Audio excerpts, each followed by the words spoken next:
ఒక కూటమి ప్రభుత్వం అధికారంలోకి వచ్చిన తర్వాత చంద్రబాబు గారు కష్టపడుతున్నారు. పవన్ కళ్యాణ్ గారు కష్టపడుతున్నారు. లోకేష్ గారు కష్టపడుతున్నారు. వాళ్ళు ఎక్కడా తప్పు జరగకుండా చూసుకుంటున్నారు. కానీ ఆ బాధ్యత వాళ్ళు ప్రజల దగ్గర మనం జాగ్రత్తగా ఉండాలి. జగన్ ప్రభుత్వాన్ని దించొచ్చాము. వాళ్ళ మీద కామాంధులని ఆరోపించాము. అసభ్యమని ఆరోపించాము. కాబట్టి జాగ్రత్తగా ఉండాలనుకుంటే కిందున్నటువంటి వాళ్ళు చేస్తున్న తప్పులు వీళ్ళకి తలకొట్టేసినటువంటి పరిస్థితి అవుతుంది.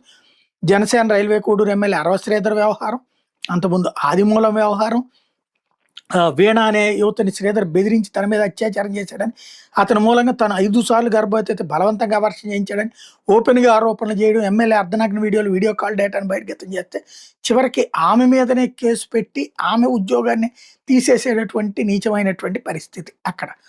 ఇకపోతే 2024 సెప్టెంబర్‌లో టీడీపీ సచివేట్ ఎమ్మెల్యే కోనేటి ఆదిమూలంలో వచ్చేటప్పటికి మహిళ లైంగికంగా వేధించి